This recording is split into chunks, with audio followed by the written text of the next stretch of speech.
Na mimi na kofia yangu. Niko sawa sana. Mimi na kofia. You're slay na kofia. It's easy for one to think they know someone else well enough just because they interact with them on a daily basis, they live with them, they probably even work with them.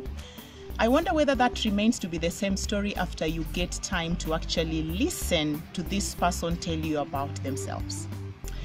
Hello guys, and welcome to Naomi's All-Inclusive World, where today we will be sharing a moment with Loice Bunei, who will walk us through her daily life, her typical work life, for instance, and just how much of self-limitation she would say sometimes she has, leave alone the society one.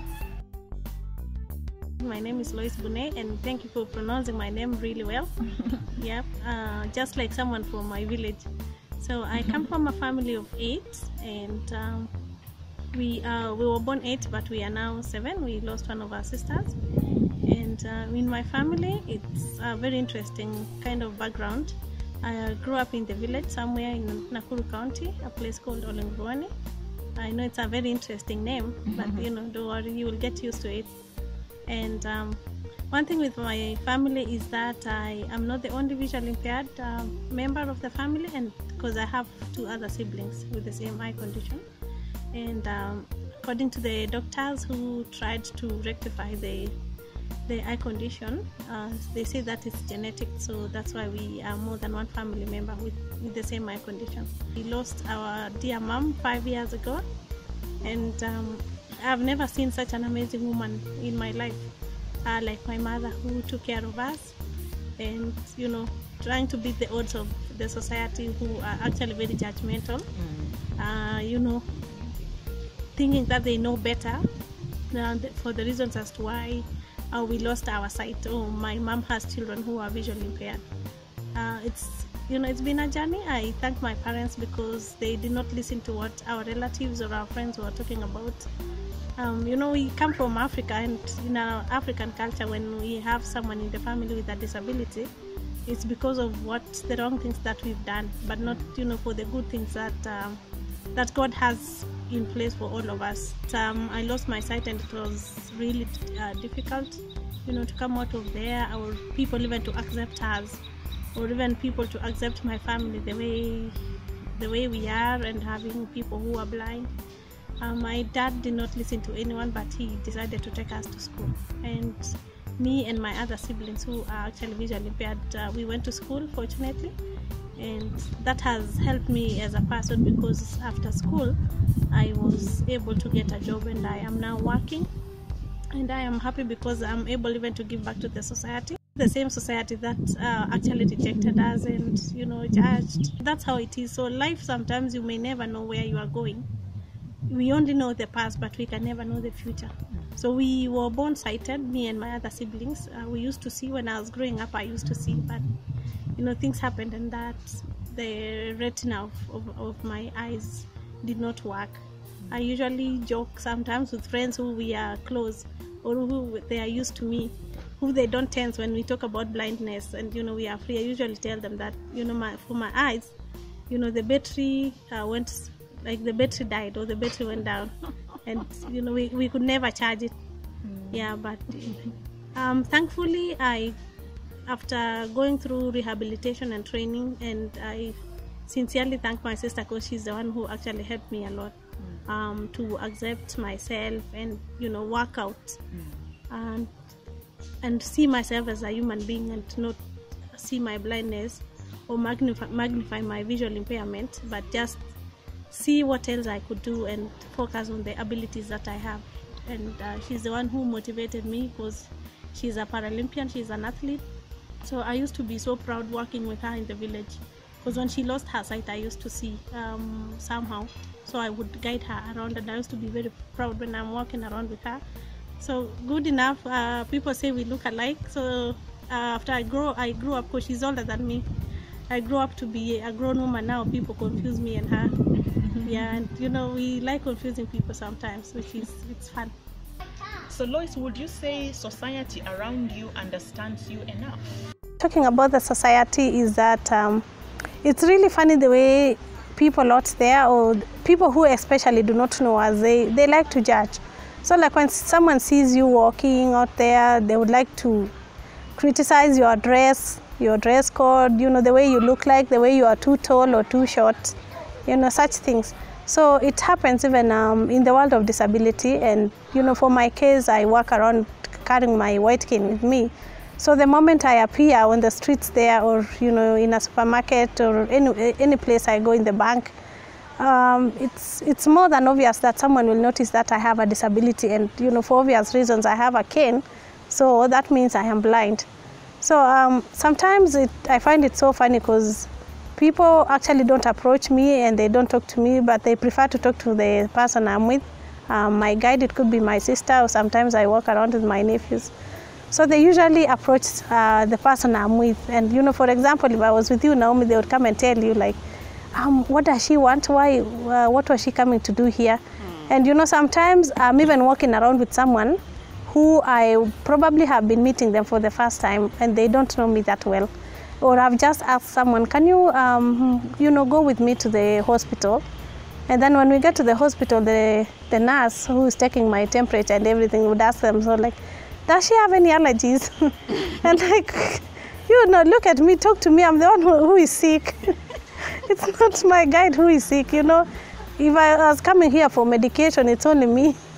We were not coming, the two of us. It's only that the other person was coming with me because, you know, for obvious reasons, I cannot access our public transport because it's not very accessible. Yeah, so it's really very interesting. I go out there to shop, and then if I'm trying to get something, the shopper would come and tell the person I'm with, like, will she like this one? Like, you know, does she want this? It's, you know, it's not that easy, but I try to deal with it sometimes. You know, I'm nice, and then I just tell the person, no, I'm the one actually who is shopping, or I'm the one who is looking for this thing. So show it to me, don't show it to the person who is with me. So and then sometimes I hear people asking my guide, like, can she hear? And like, you know, I really sometimes don't want to be rude, but sometimes I like, don't you know the difference between eyes and ears? Like, what are their functions, you know? Yeah, so the society out there is, I would say, we still have a lot to do, whether from a disability perspective, whereas people living with different types of disabilities, we still need to do a lot of sensitization. And then the society also in general, you know, you need to open up to us and ask all these questions that you keep asking yourselves, or instead of, you know, making an assumption or concluding things about me, just talk to me and find out. You know, like, for example, you know me now, you're asking me, you know, how my life is as a person with visual impairment, if I'm able to eat, you know, if I can actually take a shower or even dress up on my own, such things. So don't assume that when you see me walking around with someone, with my guide, you think probably actually they are the one who chose my clothes, or they are the ones who helped us to dress. So the society out there, just the way I said, you know, from the start, that they only don't judge so much on disability, but they just judge people in general. It's even worse now when it comes to disability, because, you know, like, people have their eyes and their ears closed on us, and they already have their own mindset. Like, people have their own judgments already. So even for me to, you know, to stand and even talk about, you know, what I can do, sometimes people don't get it, or they just assume that I cannot do it, or I am disabled, so I am not able to do anything, you know.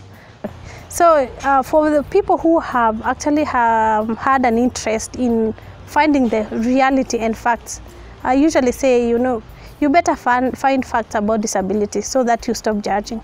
So for people who I have lived with, or I have worked with, those who have gotten used to me, they actually stopped, you know, those prejudices, I would say, or even those fears that when you meet someone for the first time who has a disability, whether visually impaired or anything, you know, those quick judgments that come to our head.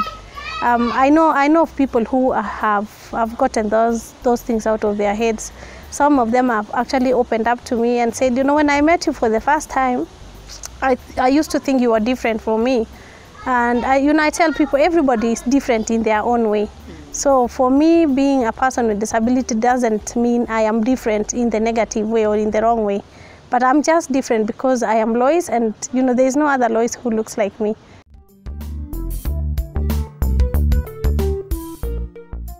So, it's very interesting, like when I meet different people, like the way I've met you today, and then, people talk about our senses. So one thing I would like to say, and especially for visual impairment, there's the assumption that, when someone loses sight, for example, then the other senses are kind of activated to even work better. But I would really say is that we pay more attention as blind people, because for the fact that I cannot see, I now use the senses that I have, like the touch and the hearing and the smell. And you see, it's not all that, it's not that it works for everybody in the same way. But what I would say is that it actually makes one to pay more attention now using the other senses that are actually left. And it works. Because for me, my hearing, I would say it's good. And I usually say my hands or my fingers are my eyes, because whenever I touch on something, I can tell, this is what. I can tell the texture, if it is a cloth. And of course, I cannot tell the color, because the color you have to see. Yeah, and then of course, if I'm buying like my soap or my perfume, I go for what my nose would like, to smell and such things. So it's just about us maximizing on the other senses that are left for us to use. Whenever I wake up every morning, of course, first I thank God for the gift of life, which is very important. And I thank God for who I am, and He has made me the way I am for a purpose. That's one fact that I cannot run away with. And I really thank God for the sound mind. So that is one thing I'm really so grateful when I wake up every morning, and for the fact that I have a sound mind that I can actually make decision. For me, that is very important. I'm grateful because Loice has never shown that being a disabled person, you're not going to achieve what you want in your life. Having disability is not the end of everything, because I've seen in Loice, she does things the way other people do, not actually the way she is, but she does better than other people. Than even you. Than even me. True story. Yeah.